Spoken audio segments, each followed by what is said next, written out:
Welcome to the AgEmerge podcast, brought to you by Ag Solutions Network. Your farming challenges are unique, so your practices should be too. We're here to share emerging ideas, build connections, and provoke conversation. Get ready to improve your soil, your crops, your livestock, and your family's livelihood. I'm your producer, Kim Chase. And I'm your host, Monty Bottens. Thanks for joining us.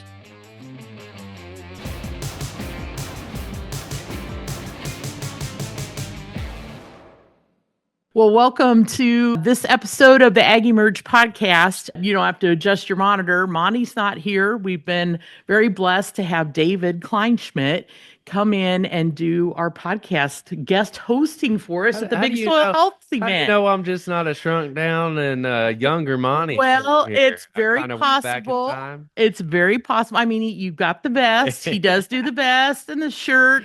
You might have a little bit more hair. I can edit this if I need to. So, no, we have had a great day here at the Big Soil Health event. In fact, David kicked it off with a really excellent presentation and just getting us really thinking about soil systems and challenging not to like frame everything into a certain framework, that you're thinking, let's look at what fits. And we had another guest that talked about context, and that's really so key, isn't it? Absolutely. The context of farming and the complexity of farming, really, and trying to understand these complex systems, and then understanding how to take what we're learning at these events or other events or what we hear or read about and not really adopt it onto our farm, but adapt it. So taking little pieces from here and there and inputting it in and seeing how it works and try to figure out how to maximize that management before throwing some other complexity into it, right? Yes, exactly. And that's what I love about these kind of events is that we get a lot of information, but we have to be flexible about understanding how to fit it into our system. But seeing all of these different opportunities, it just gets your mind going of what you can do. So we're excited to bring you some wonderful guests today. You'll be hearing them just directly, and their stories are amazing. Everybody starts somewhere. So, and they've got great stories to tell and successes, but also they've talked about what they've learned also from their failures. So, I mean, I think that it's really important for us to recognize that this is not a bat in 1,000 kind of thing, right? We're going to be constantly learning. So we're thankful to you for helping us be able to have the podcast here while we've got Monty on the road in other locations. And so thanks, David, for doing that. And we're going to jump right into the podcast. So let's do it. All right. Thanks, David. So we're here with Tony Pyre today. Tony, where are you from? Okay, that's a good question. I'm from South Central Wisconsin. It's in Dodge County. It's if you draw a line between Madison, Milwaukee, and up in Wisconsin, I'm almost directly just north of the interstate, which goes between Madison and Milwaukee, about 10, 15 miles. So it's South Central Wisconsin. Gotcha. What do you do? What's your job? Right now, I'm involved a lot, but no, we run. I farm with my brother and our families. We run a TNR Dairy as our dairy farm LLC, and we're a dairy, cash grain, and we also got Wagyu beef. We got 200 milk cows, and I'm a dairy there. I'm also the chairman of the Fields of Cincinnati, a new group that we're starting. And also in Wisconsin, we've got a lot of farmer-led groups going, 51 of them. I also lead a farmer-led group in Wisconsin in Dodge County called Dodge County Farmers Healthy Soil, Healthy Water. I'm chairman of that also. So talk to us a little bit about the Fields of Cincinnati. What is it? Okay, that's the question we get asked all the time. It's about a little over 2 years ago, I was invited. I do some talking and spreading the word about how we got our farmer-led groups going. And I was invited down to the Cincinnati Mound to speak to Joe Davies and Grant County farmers about soil health. And I got down there, and I've never been to the Fields of the Cincinnati Mound. It's a Dominican Sisters own that. It's around over 500-acre farm on the mound down there, and the sister's been there since 1850. And it's a beautiful facility, and we used their facility that day to have the meeting there. And after the meeting, the farmers or the sisters came and presented that they said they're dwindling numbers. They want to continue the education for the community. And with dwindling numbers there, they got this farm with over 230 acres of work ground that they'd like to give to us as a lease and educate and run it as an education center for farmers, because they have no longer, it's been rented out, and it's organic farmers been running and do a good job there, but they want to continue the education that they always did years ago, the Dominican sisters. And this opportunity is an opportunity where we can have use and showing on demonstration of that farm without having any cost and expense. So they're willing to come up, and it was quite a gift to have this farm letting us run it and do as a demonstration farm. So we got a good group of farmers there right now, and different administration people have all stepped up, and we got a 501c3 in place, and we're organized. We got a board of directors, which I'm chairman of right now. We got a manager and a farm manager there, and we're moving forward. So it's an exciting time. We got a lot of possibilities down there. Great. And you had mentioned something there a couple times that kind of got my attention, but it kind of leads into something else that you're doing. But you mentioned community and education. Mm-hmm. And so with the peer groups that you're working with there in Wisconsin, talk to us a little bit about those groups and kind of what your vision was with it, where it's going, and what you've learned from the groups. It's been a really interesting journey, because we've been doing covers since the late 90s. Got involved with programs, and I know we needed to do covers and everything and that. And in 2015, when this started up in our county about putting in place buffers and around lakes, Lake Association people were wanting the farmers. They were blaming the farmers and manure runoff, and then it started from there. So we really started getting out and starting groups and educate. My theory was always, you can't force farmers. You got to get the farmers together. And if they do field scale practices, they'll learn more than these little demonstration spots. And then with Fields of Cincinnati, we're doing large scale. It's not really a research farm. We're going to continue to have the tenants there, work with them. They're organic.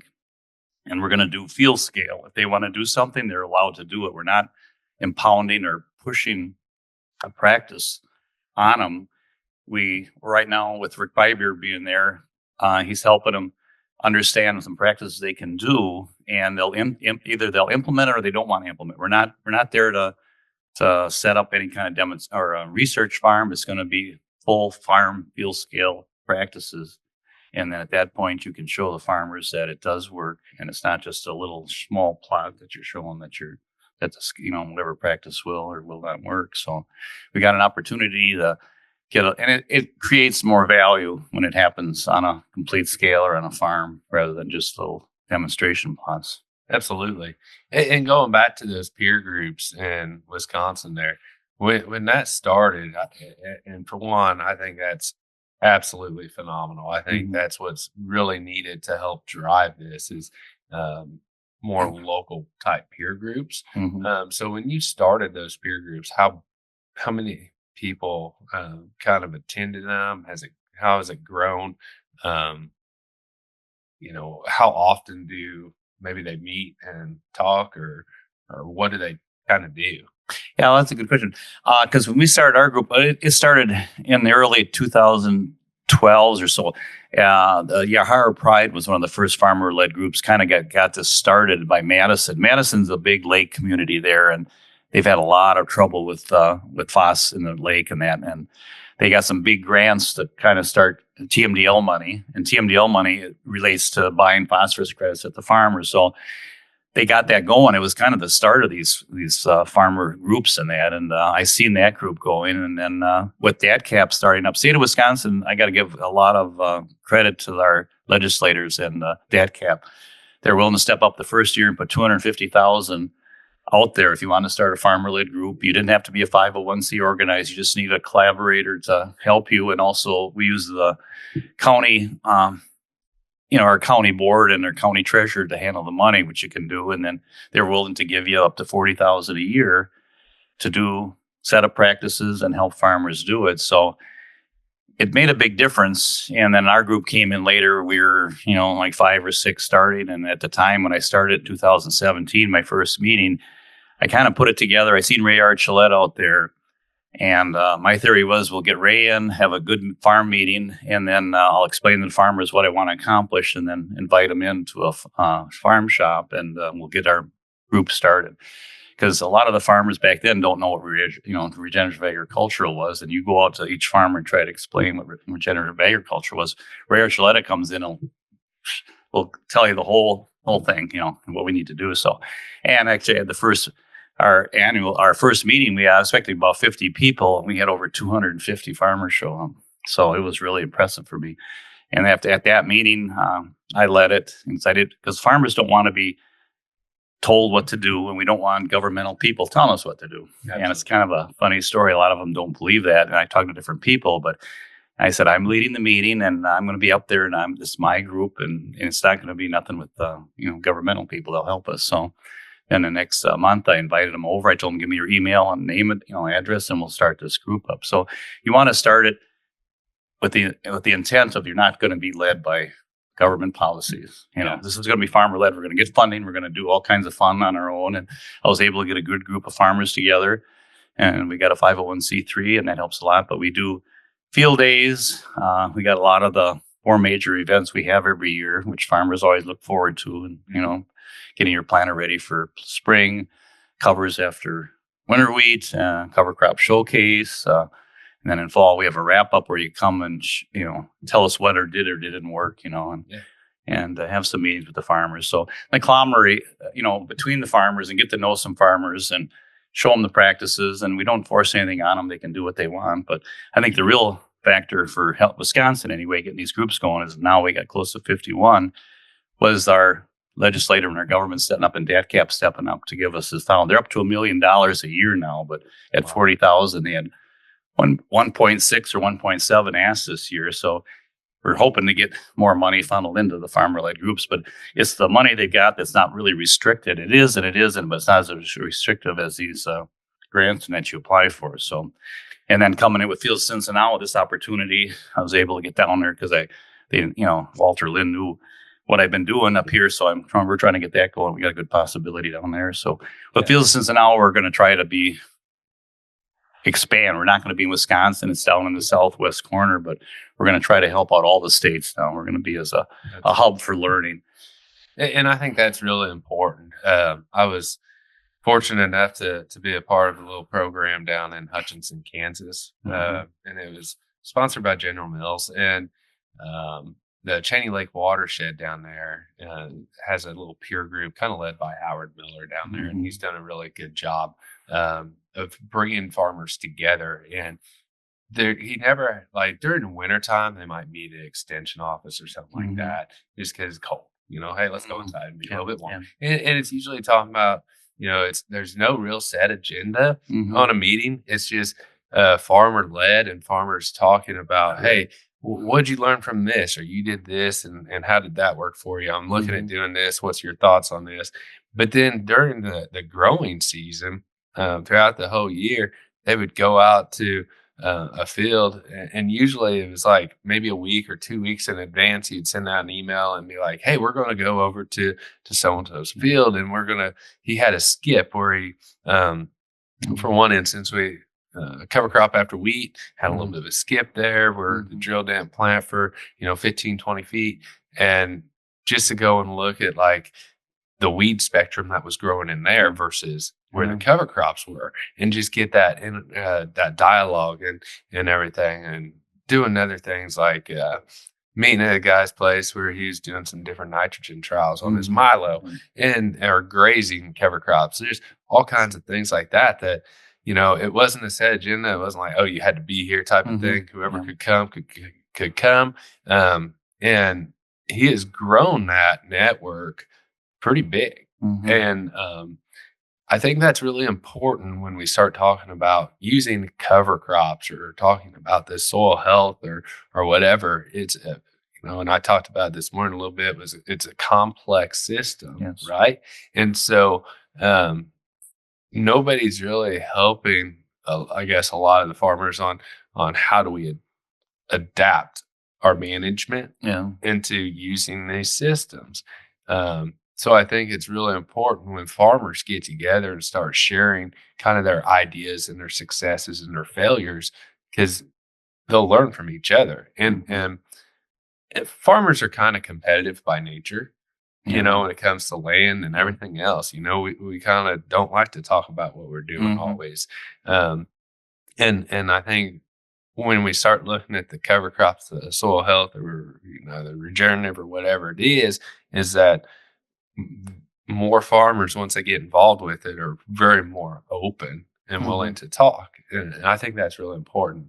And I wish, my hope is kind of like yours, is to see this expand across the nation, because I think that will help to advance the use of these practices more than one big conference will, ultimately. So yeah, I appreciate that. So switching gears a little bit, about your farm, and kind of what brought you to the big soil health event today. Well, I've always been, it's been a crazy ride. It's just the education, the people we met. I had Soil Health Academy in 2019 on our farm with Gabe Brown and Ray Archuleta and Russell Hedrick and that was one of the things. And just meeting the people, I got to know Ray, I got to know all these guys. It's a fun. We got a fun time and meeting you and everything. It's just been a whole cloud. And the education, if you can get away just to come here, and the speakers are a very important part, but the friendship and the people you meet, and we're all out there, we're not just this one person, because this is kind of an interesting story. I'll tell you, we were doing covers already since the 90s into 2000s, and my brother went to meetings in that, and everybody was looking at us with these green covers in winter, and then he came back that night and he says, something, all the neighbors are talking about us, that you got to stop doing this, guy to take care of the crop. He said we shouldn't be doing this because the neighbors are all just telling us that you're doing it wrong. You can't be farming like that. So it is, and that thing draws. But it's just with these events we have, and a lot of them are very good. You need to expand your knowledge and meet other people, and you can share your stories. And we know it works, and we've got to do something. I mean, we're at a state in this agriculture that we better wake up, because we don't have much time left, and our nutrient density isn't there. We got to be in regenerative mode, and you can't do this anymore. And what I've noticed over the years, it's been phenomenal, because I did all the planting, I did all the spraying or fertilizing and harvesting. So I see the whole process over the years, and I've been doing it over 40 years in a combine and that. And that was one of my things I saw, which nobody talked about over 20 years ago, is what happens when you start reducing tillage or get away from complete tillage, and see what happened to your soil, and see the response, and see your areas in the field that you always thought, oh, that's never going to grow, and you just keep ripping it up and try to get tile in it. Well, some of those areas I did see now are completely producing, and we don't have that problem. So it's there's so much knowledge to be learned from that, and see what happens, progresses, that a lot of people don't see. A lot of the farmers just plant the corn, have somebody else harvest, so you don't see the final end of it. But just the whole process of this. And we do run an independent crop consultant. He was the one in 1992 got me to start no-tilling. And I said, no-tilling, you can't do this. And he says, no, you can do it in an alfalfa field taken out. And when we saw what happened with that, and it just kept building. But it's a lot of times it's a good agronomist or whatever you have to help you along the way. But with our groups and everything, it does take that group mentality, and never be better than anybody else. Don't ever put yourself above, and have and work together and complement farmers. Yeah. And I feel like a lot of farmers who maybe start trying to cover crop, whatever it is, maybe it's cereal rye, or maybe it's oats and radish or whatever.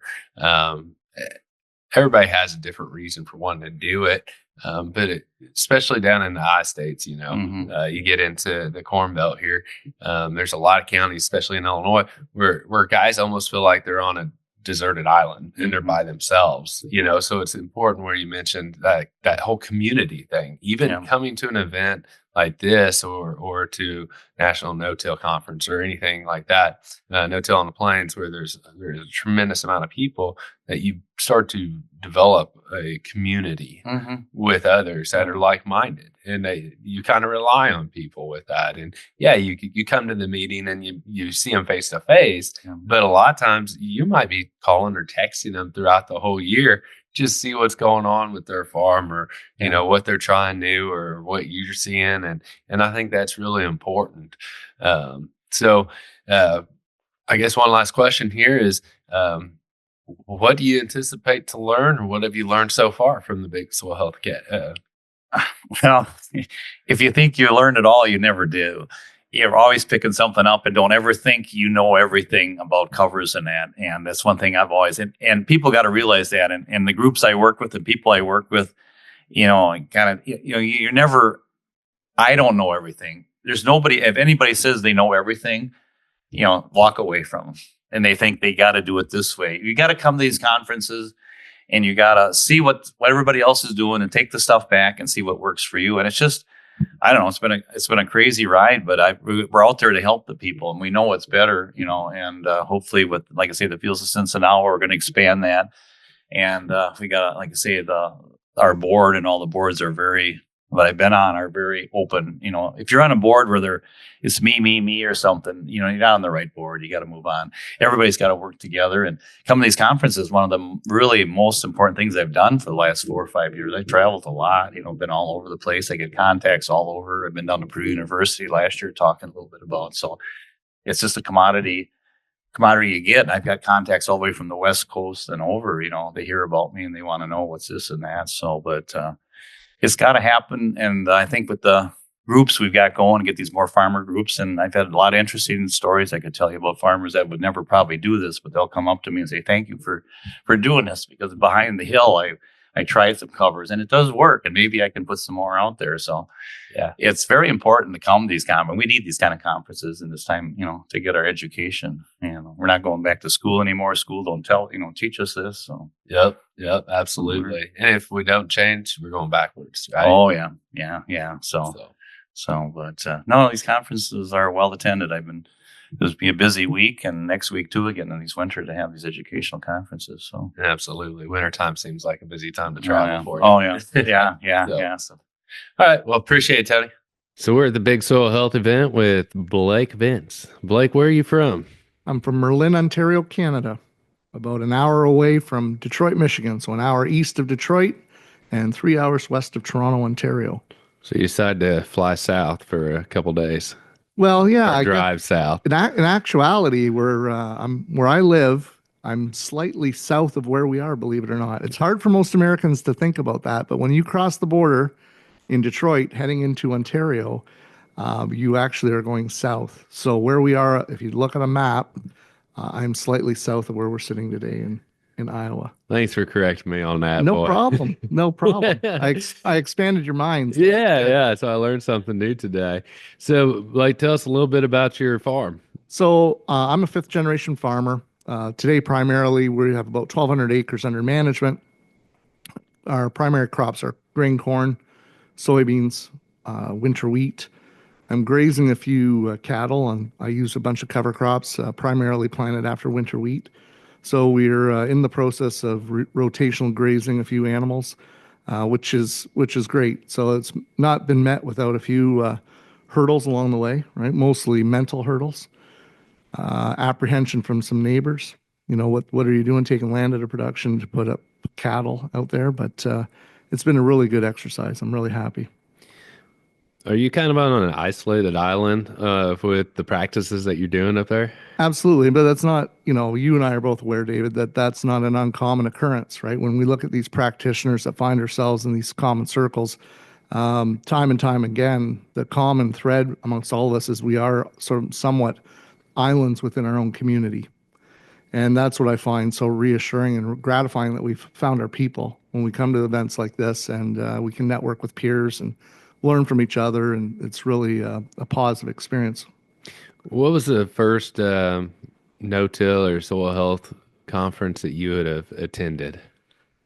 So my dad is a past president of Ontario Soil and Crop Improvement Association, and so as a young boy, I would have went to something with him. I'm sure, whether it was at a local county level or a provincial meeting, sort of sitting, on most the wings of others, right? And then as an adult, obviously one of the conferences that stand out to me is I went to the National No-Till Conference many years ago in Cincinnati, Ohio, and again met some really interesting people. I think I met David Brandt there in the early days, and and other people. Ray McCormick from Vincennes, Indiana, stands out to me in my memory of meeting him, and yeah, so. So by going to those events, you kind of developed a peer group. So you were on an island there at home, but you weren't on an island alone, kind of thing, where you Yeah, could reach out and yeah, yeah, exactly. And then even at home, then I got for the years my dad was involved with Ontario Soil and Crop. There was a lot of time spent away from us, right, when we're growing up, and mom too, right. So my mom worked off the farm, and my dad would be gone to meetings, and when dad would be out of town, just to sort of appease the fact that he was away, mom would take us as a treat for go for supper. So quite often we go for like Chinese food or whatever. But I didn't want that for my wife and my kids, right? I didn't want them to have the same thing of me being absent when they were in those formative years. But then I found myself being involved with an organization called Innovative Farmers Association of Ontario, where there I was able to meet some like-minded people that were trying to do not necessarily the same things as I was, but a common pursuit as it pertained to soil management. so I think you're no stranger to the stage. You've spoke at a lot of different conferences over the years, and you have a little bit of a presence on some social media here and there, maybe on Twitter or X or whatever it's called, right? But you're here as kind of a spectator today. Absolutely, and I can let my hair down, as it were. And anybody that knows me, that's a difficult task at most days. But yeah, no, I'm here as a spectator to learn.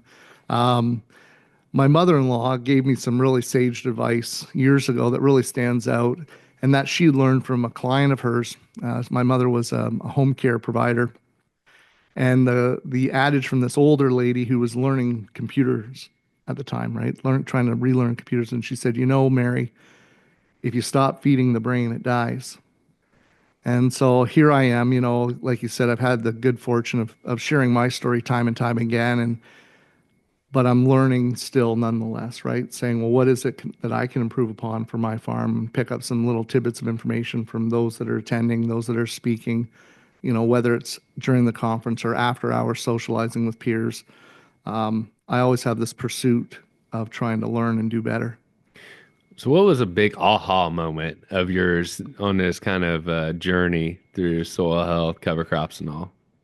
I don't know if there has been just an aha moment, really. Um, it's hard to really put your finger on what the aha moments are. Like there's so many. Like I think it's a culmination of little bits and pieces. Like it's sort of like the analogy is sand at the beach. It's not just one grain of sand. There's pebbles, there's rocks, there's small fragments, and it all works into being the collective, which then appears like the beach. Not to get too philosophical, but that's sort of how it is, right? That gets pretty deep. Yep. Yep. So, going into this next crop year, what is something that you're going to do that's new or different? So the challenges right now in our business, right, is a shrinking margin based on the crop prices that we're receiving. And so what I'm looking at doing this year probably is just to increase the number of cattle we have. I'm really looking for the opportunity to start grazing more area that is not currently behind a wire. And in our landscape, that's not a challenge. That's the reality. There's a lot of acres that do not have a perimeter fence around them. So I have made a capital investment in a thing called a razor grazer. It's a device that's sort of a self-contained vehicle, like a little trailer with a solar panel, a collection of step-in posts, turbo rope, and then that way I can quickly put a perimeter wire around a field, and graze crop residue post-harvest. So namely, we're going to hopefully interseed some corn, graze corn stalks after harvest. That'll be one advantage of this system. And as well, this past year, I brought in a partner, as it were, that it was okay. It didn't work exactly how I wanted it, but he brought in a diverse array of animals, some chickens, some sheep, and 3 little pigs, actually. And so having increased animal diversity, I think has some real benefits. Kind of going off subject a little bit on some other things here, but in different countries, there's always different regulation for, especially in agriculture. Um, what kind of regulation differences do you see between the U.S. versus Canada? There's not a lot of differences. Some of the differences mainly around are surrounded by specific commodity segments within Canadian agriculture. Everybody is aware that in Canada, we have a thing called the quota system, right? Specific to dairy, chickens for meat, chicken for eggs, and turkey meat. And that prevents, or it can be cost prohibitive for new entrants to get into that space, because to allow the producer to sell milk, for instance, into the market, it costs the equivalent of about $25,000 per cow to have the paper that allows you the privilege to deliver milk to a dairy. So for a new entrant, right, that's a pretty capital cost intensive endeavor. You haven't even put up the barn or the buildings. Where in the States, there's more of a free market, free enterprise. But to give you the idea or the size and scale of that dairy segment, just that one specialized segment, that I hear a lot of verbiage around, trying to get Canada to lessen its position on supply management. When the world's largest producer of those commodities, like I mentioned, whether they're dairy, chickens for eggs, chicken for meat, or turkey, is on our doorstep, being the United States of America, it's a way in which Canadian farmers that are in those segments can produce a crop without having to worry about the market being flooded. And in dairy specifically, I know for a fact that the state of Wisconsin alone produces more milk than all of Canada combined. So if the American dairy farmer thinks that, oh, there's this great market called Canada right to our north, and they're going to somehow be the saving grace, it's not going to be the case, right? And why I bring that up in conversation is it's no different than anything else. Farmers are very efficient in production.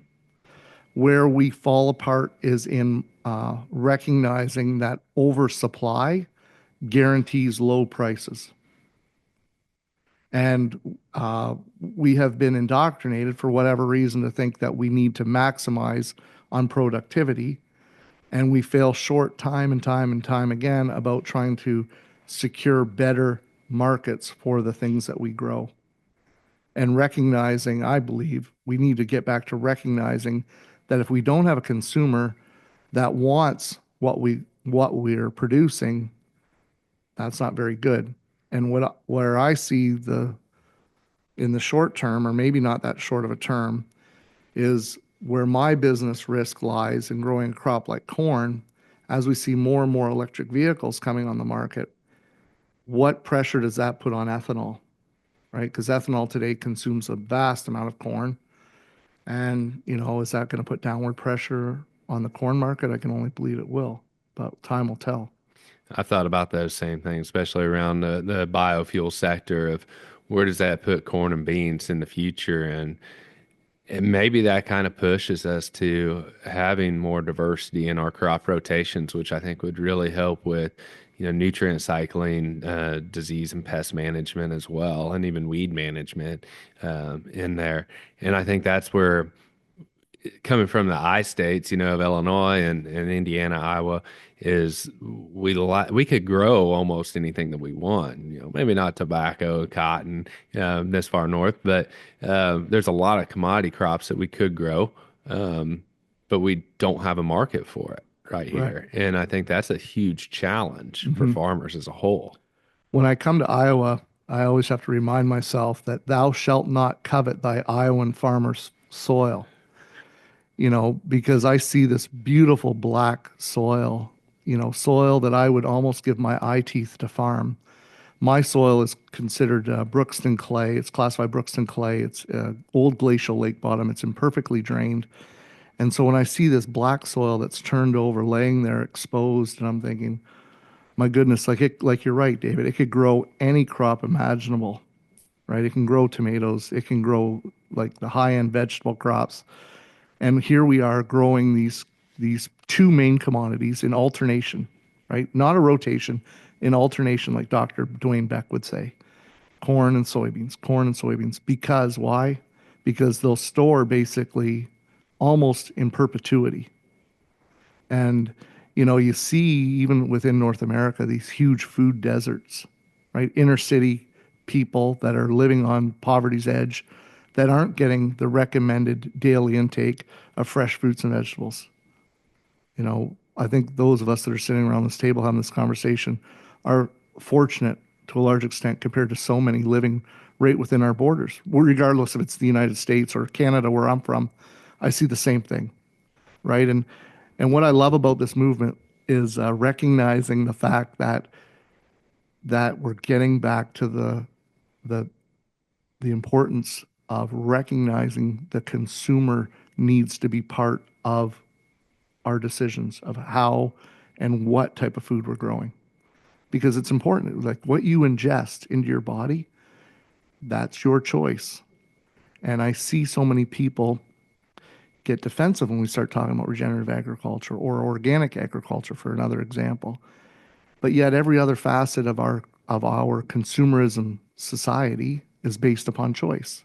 That's why there's a Cadillac, and that's why there's a Corvette or a Chrysler product or a Dodge or a Ford product. It doesn't matter. And why should food be the exception? And I would agree with that. And when you look at the vast majority of corn and beans that we produce on a large amount of acreage, not just in Iowa or Illinois, but across the U.S., are we really producing food? Now we're producing commodities, We're producing fuel. right? Or calories. Yeah. And Right. sometimes empty calories, right? Yeah, absolutely. Absolutely. And like I always say, like that's what I struggle with as a farmer. I've said this many times when I've spoken on stage, like you talked about earlier.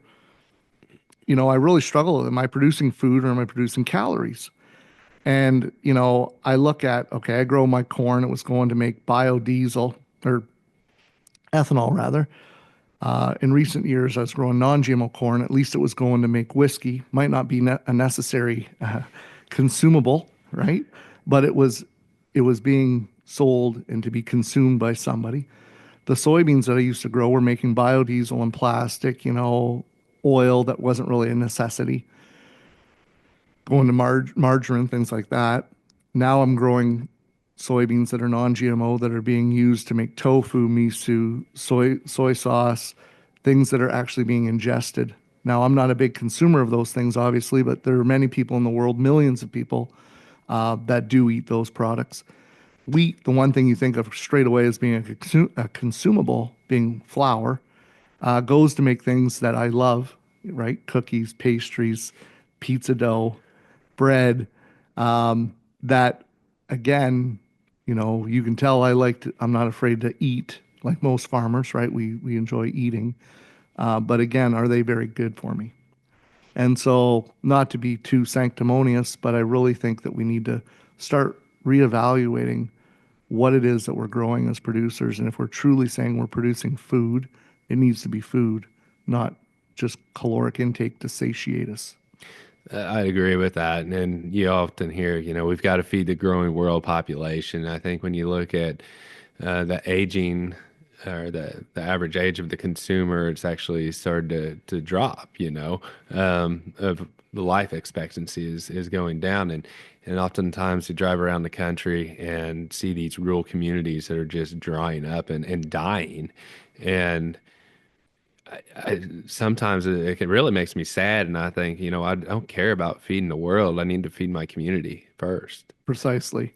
And I read an interesting stat right now that some of these younger consumers that are just new graduates are actually making purchasing decisions, prioritizing food and quality food over other consumables, which I think is a huge game-changing shift, right? So instead of having that big screen television, perhaps they're saying, okay, I would rather buy this cut of meat that's maybe produced in a manner that I prefer, right? Or vegetables, and they're looking at it differently than the generation before them. So Yeah, I think that's encouraging. absolutely. It takes it's kind of like taking the convenience factor out of it. You know, when you look at the processed food industry, go to a grocery store, the best food that you can buy is on the outer aisles, right? Absolutely. And not in the interior. And having had the opportunity to travel, like not only here in the United States, but like other countries around the world, and recognizing how much food is about the experience. It's about sitting down and enjoying the ambience of where you're sitting, but also enjoying the company in which you're enjoying the meal with. In North America, we're so time centric, right? We're all in, it seems like we're forever in a hurry and in a rush to just get on with the act of eating, be done with it, and move on to the next thing, right? Whether it's entertainment or whatever, jobs, work. But if you go to a country like France, for instance, the whole thing is about the experience, and you can taste it in the food in which you eat. Like the bread is, delectable, the butter is second to none, the cheese. I can go on and on and on. And I would say similarly in Brazil, right? You go to Brazil and they're renowned for their food, their fresh fruit, their meat, their it's just unbelievable, the flavors. And yeah. Yeah, and even on that note, like it kind of beat up on corn and beans a little bit, and yeah, a large percentage of it does go to fuels. A large percent goes to feed to livestock, and then we consume that. So second tier, yeah, we're getting that caloric intake from that or that protein.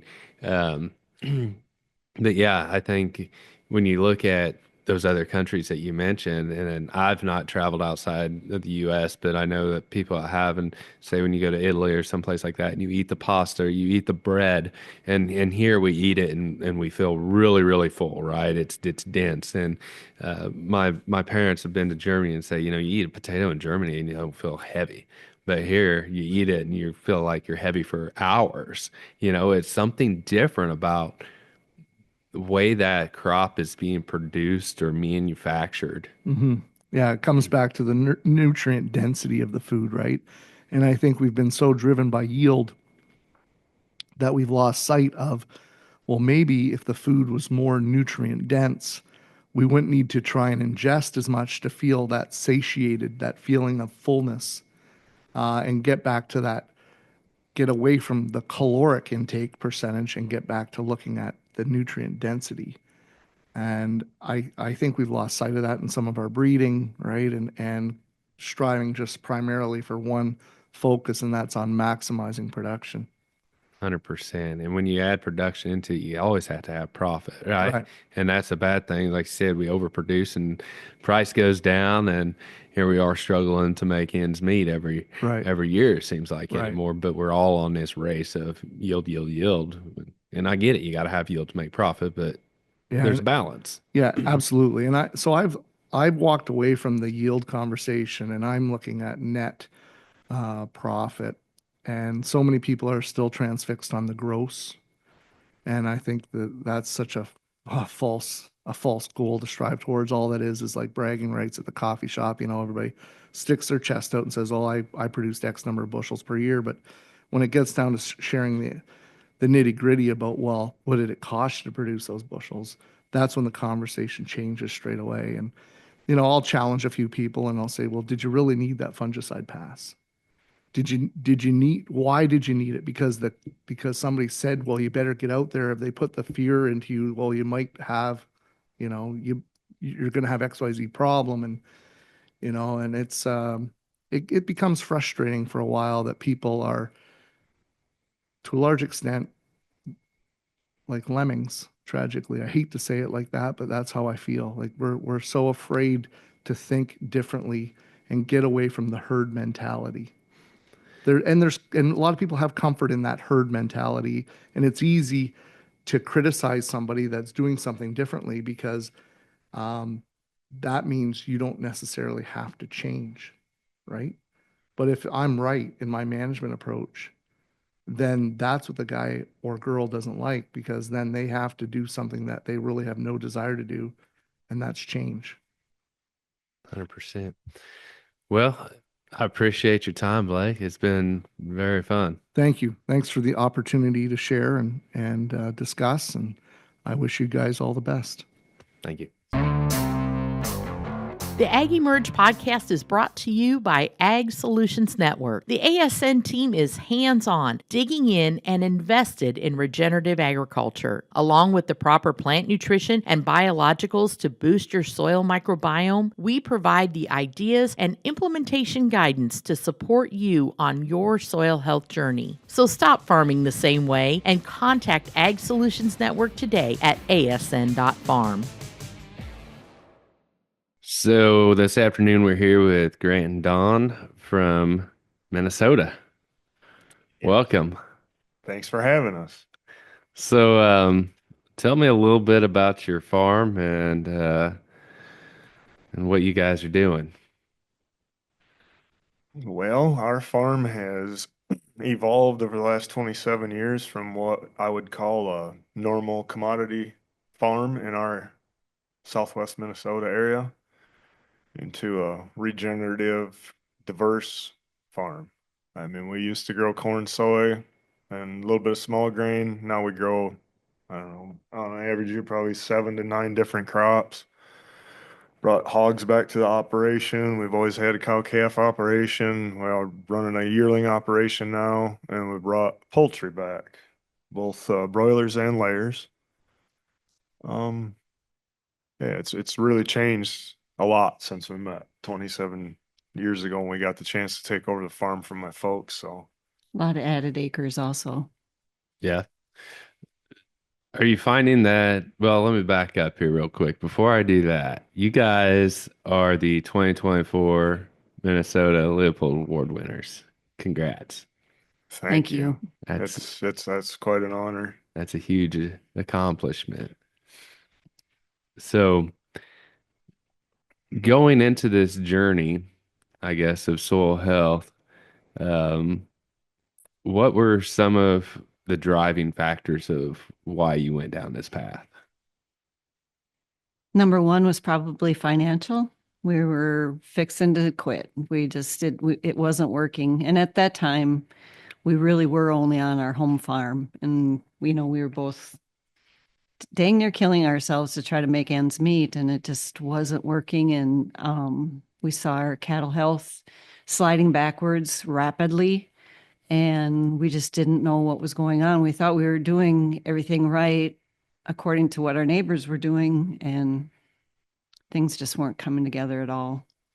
Yeah, I'd agree with Dawn. It was probably pushed by financial. We started with cover crops before they're even called cover crops. And that was a financial decision on our part because we were limited on acres. So Grant's idea was let's grow 3 crops in 2 years. We'll get cutting of silage, we'll get a cutting of winter trit, and we'll get some beans out of it just to produce more feed. And there was one God nudge right there. Was an extremely wet year, and it's like something just changed in that soil. How come we're running these big forage harvesters and we're not leaving a track? And we just had 2.4 inches of rain the night before. So that's kind of how I would say it was financial. Yeah. Since you've gone down this path, started with cover crops and start bringing all the livestock in and everything, has there been like one thing that stuck out like this helps more than this? To be real honest with you, I think what's stuck out most of all is that we're not managing a crop or a livestock, we're managing an ecosystem.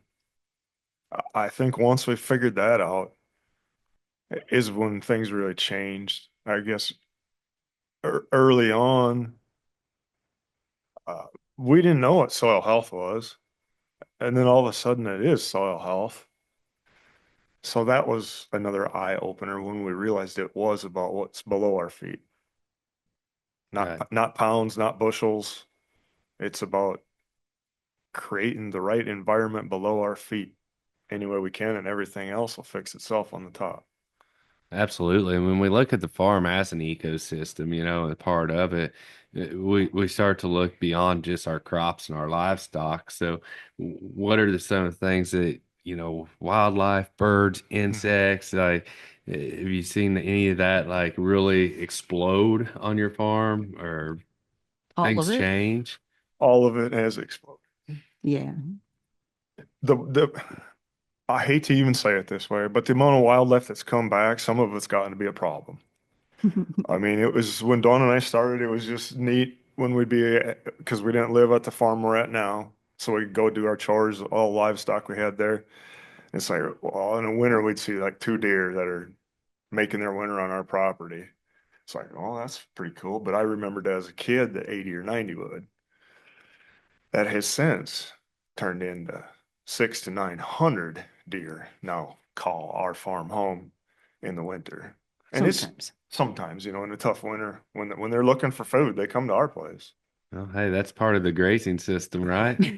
Yeah, Yeah, there's some benefit, but makes not it. the ones we necessarily were looking for. Right. But we do have, I guess I can say it on here. I never thought we'd see it in our lifetime, but we have endangered species on our farm. I mean, to the point where if we were to build and they showed their face, we're never going to get a building permit. But you create the right environment and this stuff comes back. It's Right. just incredible. Huh. Well, I know this summer when we was up there and driving back from town and just being out there, the amount of birds and everything, and even the pheasants. There's quite a few pheasants. Mhm. Yeah, lots of pheasants. Yeah. So that's There's small little things. I mean, flowers that we didn't see. We have flowers in the pasture. We never had flowers. I mean, you'd see clover, but we didn't have flowers. And they're out there, all different kinds of birds, really weird things that spook the cattle because the cattle haven't seen them even. So it's fun watching it. It's fun watching all of that come to us. And how do they know? yeah. And you guys manage your cattle pretty intensely too. Yeah, for the most part, we try to, especially if we're working to repair the pasture, or the grasslands that we're working on. We try to be super intentional about that. Some of the healthier soils, we in our busy times, we might be a little more lax and relaxed, but we know that those lands we can heal them faster and quicker. So we might not be quite as intentional there, but it seems to work out. We know how to manage that in the future in order to accommodate that. We learned a lot of tough lessons early on. You know, we knew what we could do as far as healing the land with the livestock, but when you take 75 pounds off a weaning weight on a calf, that's kind of expensive. But we now know that and we know how to manage for that. And so if we've got an area that we really want to impact with the cattle, we'll do it, but it won't be a full season and we won't hurt performance. But it's all things that we've learned along the journey. Absolutely. And Grant, you were president of the Minnesota Cattlemen's Association, correct? Yeah, I currently sit as past president. Yep. Yep. So, in that role, how did they perceive what you're doing? Yeah, it opened up a can of worms. I It- totally went there. yeah, thanks, Dave. It's the Well, reason well, I I call mean, you my friend. not that. Let's back up on that, maybe. Like when other cattlemen would look and see, how you were grazing the land, and I mean, you used to put up a lot of forage and feed a lot of forage, which is pretty much the standard across the country, right? And you look at how much less, processed feed, you might say, that you're feeding, as opposed to everyone else. People look at you and say, "Man, you're crazy," or they look at you and say, "Teach me." Both, absolutely both. Early on, as I've sat on the cattlemen's board in Minnesota for 14 years. Early on, they thought we were maybe a little off, that we weren't going to make it. But now, I mean, we've proven ourselves. We're still here. We're running more cattle than we ever used to per acre, and we're doing it cheaper than we ever did before. And now people do ask. It's neat to see the evolution of the American farmer and rancher. I mean, it's you can only ignore things for so long, and then you got to look at them and assess them, and that applies to us also. I mean, Right. And you guys also sold some meat and stuff off the farm direct, right? Is that something you're still doing?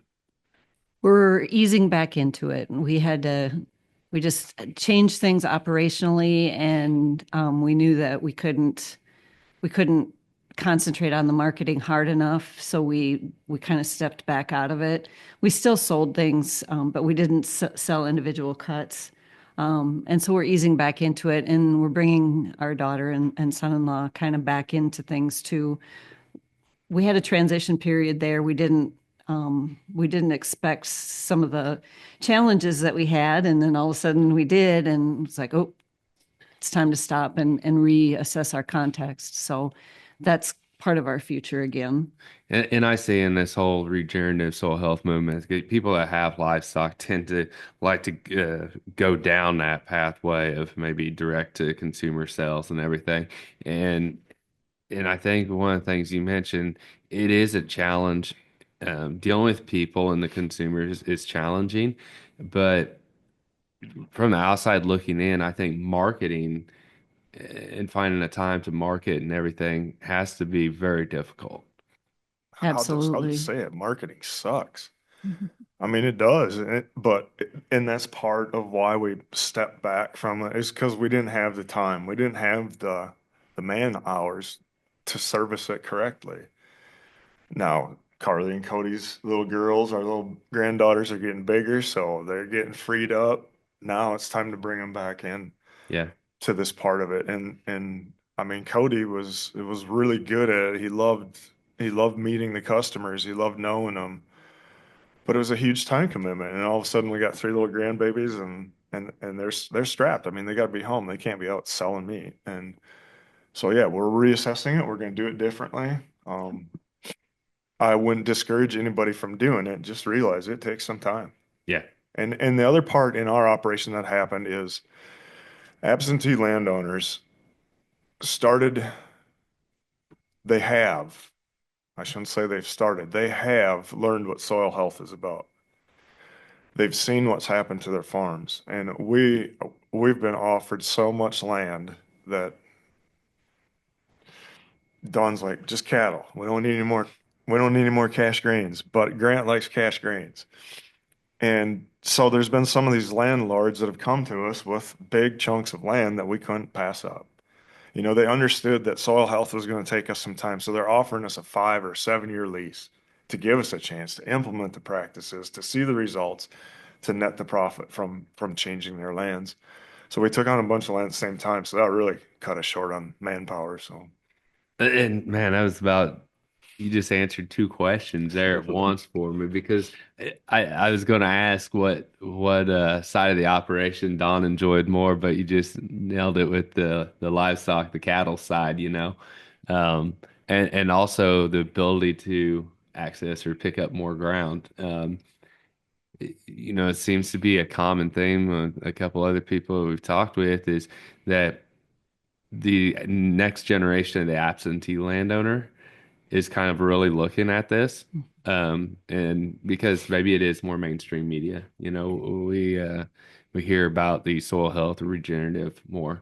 Um, but I've even noticed like some of the older generation that is still in control of the land that is really interested in this. our, Especially women. 100%. That's what we've seen. especially women, but all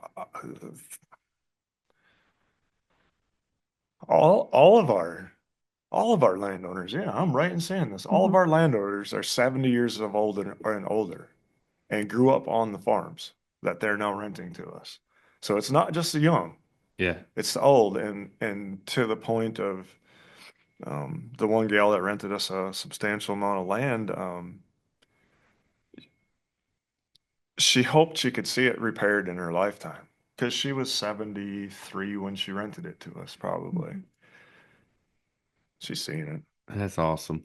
It's neat because she gardens right in between the ranching and the farming side of it. And I'd call her a master gardener, and she's seen it in her gardens Yeah. that sit in the middle of this whole operation, to the point where I think the final one this spring was when a doe had a fawn right outside the living room window. Oh, wow. So, Dawn, why do you think the women are probably more in tune to this? Well, I think women just by nature are more nurturing. And I think that they care about the health of our people. And, we're seeing the decline of the health of our children and even the health of everybody. But our children and our elderly are the most vulnerable. And we're seeing such a devastation to those ages.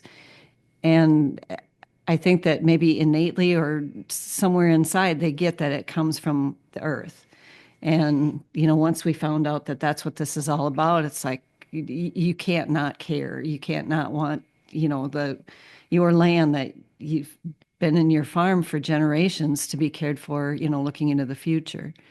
And I think there's actually quite a few women landowners or absentee landowners here at this conference to find out about it. And we're being asked to speak to landowners more often now to get them to understand the why of why we farm this way and why we feel it's really important. So, being from Minnesota, the Minnesota Soil Health Coalition has really picked up and has gotten very popular, I feel like.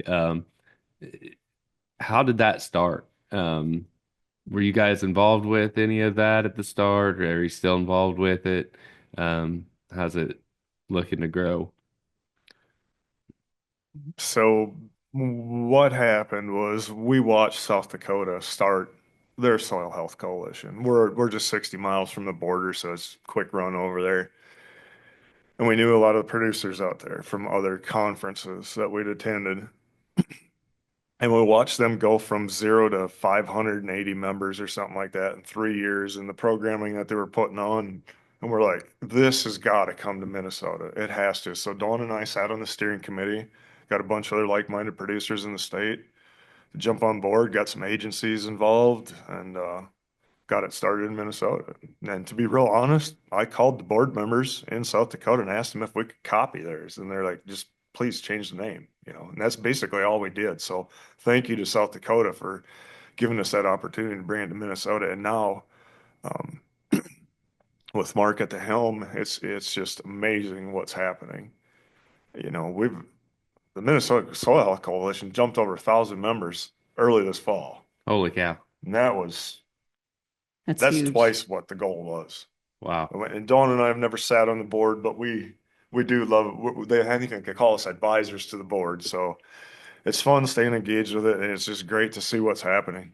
And you guys have hosted several of their events on your farm. Yeah. And actually, you've hosted a lot of events on your farm. It's almost like your farm is, I don't want to say open to the public. You would like to. Pretty much. Yeah, but you don't want somebody just showing up in the middle of the day when you're busy. But you've had people from other countries and even the CPGs, consumer producer goods and stuff, General Mills and stuff like that, have toured your farm several times. So when you're looking at what the Minnesota Soil Health Coalition is doing, the people that are touring your farm, I mean, it's another common theme for everybody is it's kind of helped to develop a group of peers, right? A community. And could you talk a little bit about that peer groups of people coming together? I think it's really important. I mean, if you look at the complexity of our soil, right? And the root systems and all that stuff. We're doing that in our community also. Every time we talk to somebody, we're shooting off a little new, shoot on that network, and it just keeps growing and getting stronger and stronger. I mean, as part of the Minnesota Soil Health Coalition, we've also been able to help pay it forward to help other states develop their soil health care coalitions also, which has been massive. And each one of them does it a little bit differently with different personalities and different directions and directives. And every time that we can talk about this and show them, anybody, the importance of it, even our consumers, especially our consumers and the people that are responsible for distributing the food out there, it just keeps the message growing and becoming more and more important and clear why we need to do it, what we're doing. Yeah, no, absolutely. So at this event, we've got a lot of speakers on the lineup. And obviously we're meeting with people and making new friends and meeting up with old friends and everything. When you guys decided to come to this event, what were you hoping to learn and take away from it? Everything we can, Yeah. more and more. Yeah. You guys, the people that are involved in educating us are always learning more and more. We can't possibly know it all. And so to have those connections and make those connections and learn what you guys learned and take it home and pass that on is key to making this work. And so we've formed our own little group there. Well, it's not little anymore. It's probably closing on 40 people, but forming our own little groups to keep spreading that word. And I think the more people see us do this, the less intimidated they will be to walk in the door and ask questions. What did I come here to learn? I came here to learn from you, Russell, you name it, all the speakers that are here, because with the tools that we're getting in our hands, we're learning so much so fast that I can't sit at home and grasp it all. I got to get to these events, talk to people one-on-one. That's how I learn. Um, I got to know what have we learned? What have we learned? Now, how do I get home and get that implemented into our farm and ranching operation? And every year I pick up a bunch of stuff, and I don't care what conference it is, where we go, and there's always something that somebody's figured out. Absolutely. And it's probably nice, I know you guys go around the country and speak at a lot of different events too. And it's probably nice to just kind of kick back, not per se, and just kind of watch everybody else on stage and be talking and learning from them. Is there anything in your operation that you're looking at this next year at potentially changing, tweaking, or doing something different? Yep, I'm gonna revamp the entire fertility program again with what I've learned last winter and this winter, especially on corn. Even it's gonna affect all the crops we grow. There's too much research out there that I've seen in person or studied online or wherever that it's just telling me that we got to do things different. I don't know what that is yet. I got 3.5 months to figure it out, but it's changing. Yeah. And I know that. The retailer's calling you up and saying, hey, it's prepay time, right? Yeah. Where you at? And to be honest with you, I'm telling them no. Yeah. No, well, I'm going to figure this out in a whole different realm. Yeah, it's going to cost me a little bit more, but in the long run, I know it's going to end up being cheaper and we're going to produce better crops than we have in the past. There you go. Absolutely. One final thing, I guess, here. I know you guys have helped some producers in your area, and we've got one that's going to be coming up here later that'll be speaking. Maybe give us a little bit of highlight on how you've helped some of these producers in your area transition and not adopt, but adapt what you're seeing and doing and helping. This is a prime example of when the student is ready, the teacher will come. Now you can tell the story. Yeah, so we've mentored, well, church members is actually where it started, and like you already mentioned it, Phil's coming. But the biggest thing with mentoring Phil and others, and it applies to all of them, is to see the hope to see the hope come back into operation. Yeah. That was a 25-year story. Yeah. We attended a small little country church, and when church was over with, we'd talk in the back of the church before we left, and Grant had a conversation with a guy named Bob, and Bob was a no-tiller. And he was trying to convince Grant that we needed to no-till corn. And Grant put the brakes on and was very resistant. He said, he just kept telling him, you got to do it. You got to do it. And Phil's listening to this, but he wasn't right in on the conversation. He listened to it for 2 decades until one day he called up and he said, I need to come and talk to you guys. And he was ready. He was finally ready.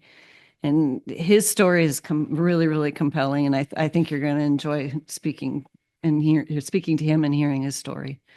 Yeah, that's one of the things that I often tell guys, because it's so easy to get excited about what we're seeing and doing and changing our soils, and we get excited about it. We want everybody to know it. And sometimes you can plant a seed and give it a little bit of water and it'll grow, or you can plant a seed and overwater it and kill it. Right. Right. And I think that's what we got to be very cognizant of, is giving it just enough to keep their interest peaked a little bit, but not overwater it. But I mentioned hope, and what I meant by that is, there's been a lot of producers that are in their late 50s and that we've mentored, and all of a sudden it's just like they started a brand new career and they're still doing the same thing. But they're so happy about this new job they've got to run their farm a whole different way.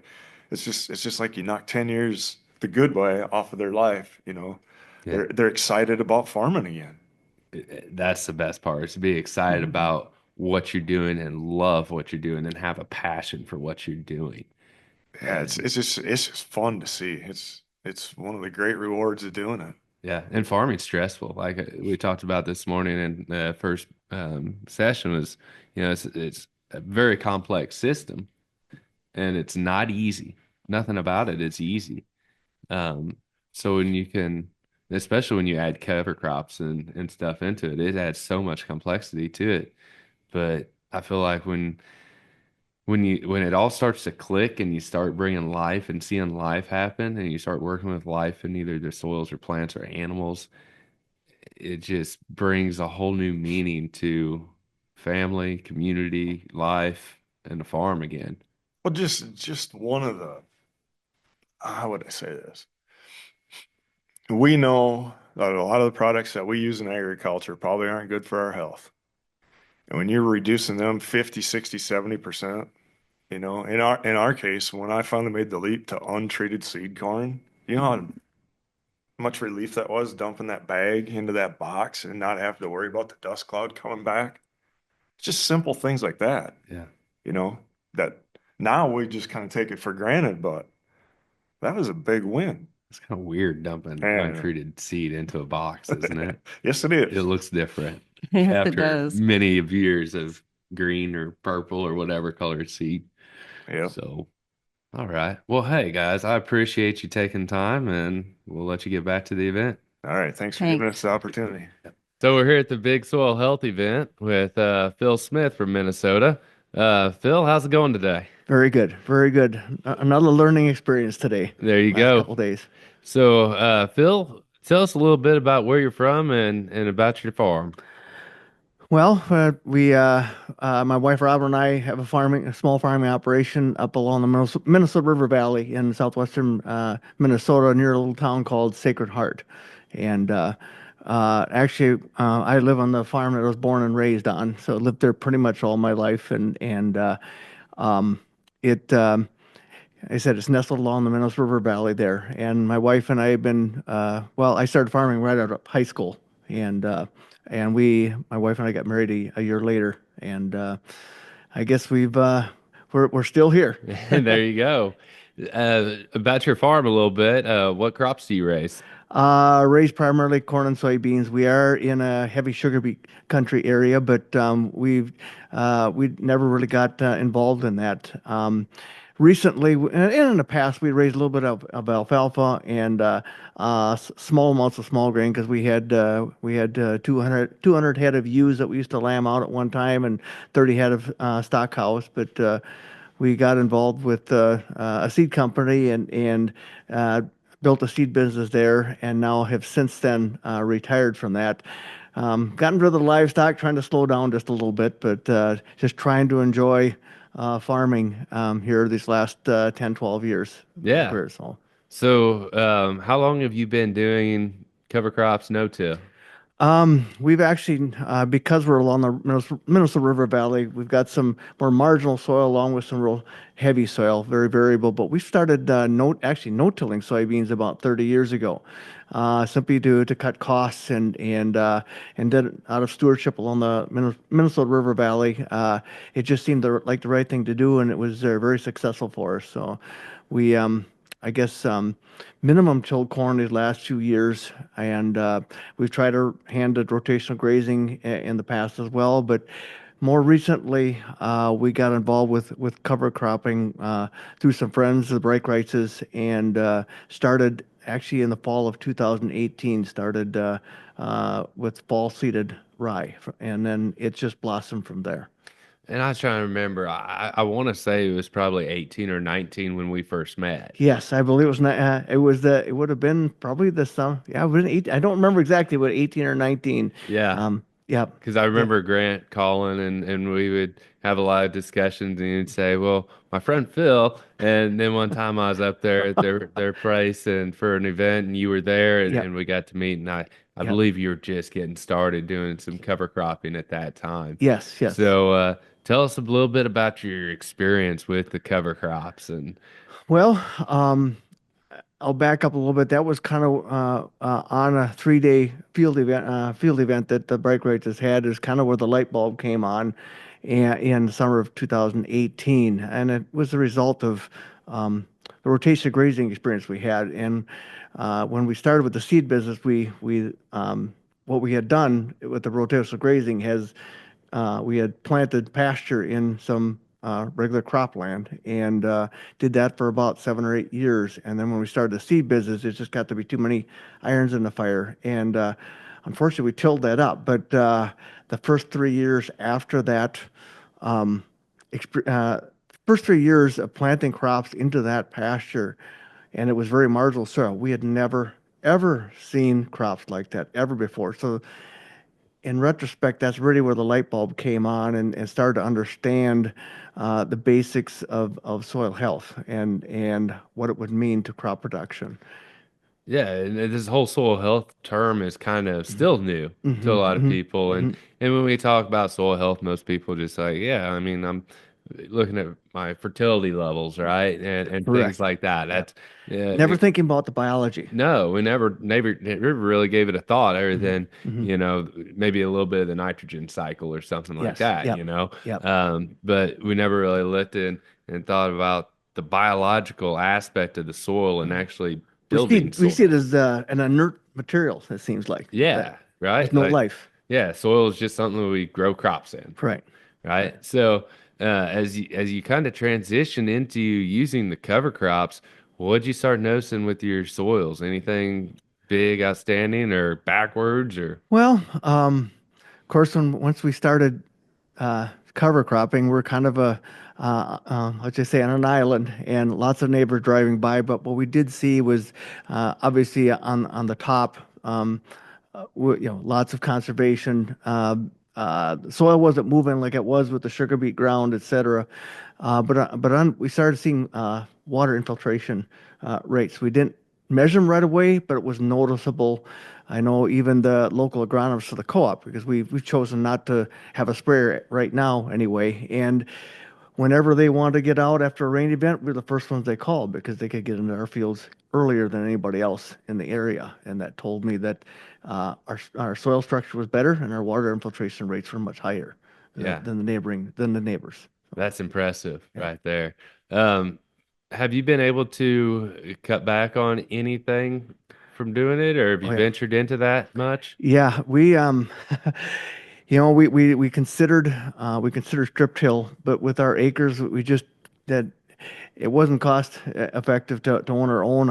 And we didn't really want to be dependent on somebody else to do that. So we chose to jump into no-till. And of course, we had experience with no-tilling soybeans. It was just getting used to doing corn as well, and or any other crops. And it kind of grew from there. We started interseeding, that type of thing. But what we did just prior, because we had started using turkey litter, we had access to turkey litter from our friends. So we kind of before we started, we had applied some significant amounts of turkey litter going in. But since 2019, we have not applied 1 pound of phosphorus or potassium since we started, and yet our levels are at good levels as we've continued to soil test. The nitrogen we've cut back probably to 50% of what we used to use. Yeah. This morning you were sharing with me some of your soil tests that you've kind of accumulated over the last 4 or 5 years, and it was really impressive to see how your soils were responding. Yeah. Especially when we talk about soil health. Yes. You're using the Haney soil health test. Correct. And looking at that microbial respiration rate. So measuring the life of that soil was increasing quite a bit. Yes. And it gives us a comfort when we do those soil tests annually. It gives us some comfort level that what we're doing we're doing the right thing so far, and it gives us the comfort level of not when we aren't applying those extra nutrients. So, and the yields have maintained. So we feel like it's been a success so far. Absolutely. What's been one of the biggest challenges? Oh boy. I'll put it this way. The weather, of course, the last couple of years have been just a yo-yo, with having the driest in 22 that we'd seen since 1988, and 2023 being the driest that we've seen since 1988, and 2024 being nearly one of the wettest. And I think the biggest challenge is understanding that things need to get done more timely. You have to be more intentional about what you're doing. Sometimes I think the traditional way we do things, we can kind of mask over some things or maybe play catch up. But that's and then just simply understanding, building a knowledge of how to continue to build soil health. We're now starting to look at some biologicals. Will be this coming year. It's I guess we've really enjoyed what we've learned and how we're farming now, because it's been profitable as well. Is it more or less stressful? And maybe in all honesty, I think it's less stressful. Yes, we need to do things in a timely fashion, but it's much more enjoyable. Yeah. Much more enjoyable. I can't even begin to explain that. Did your wife enjoy it? Yes, she's seen my stress level come down as well. So there you go. It's going out, and at almost 64 years old, we walk our fields more than I have my entire career, and enjoying the life that's out there. As David said, Brown has said many times, I've heard him, is enjoy looking to create life versus trying to kill something. So it's been extremely enjoyable. Then on top of it, if you don't mind me elaborating a little bit, is our family really surrounded around this because of the production aspect as far as food, potential for food. And we actually did a test here a couple of years ago with the Soil and Water Conservation District. And what we did is we asked permission of the neighbor to, and how this came about was discussing with her how we had wind events 2 of the previous 5 years, and a lot of the neighbors, and they're good operators, yes. But had some wind events where their corn had gone down, broken over, gone flat. They collected wind insurance, et cetera. But yes, ours were standing just fine. And in fact, 84-year-old dad says, "Why is your corn standing so much better than everybody else?" Well, and I was visiting with her about it. That's because our plant health is so much healthier because of the soil health.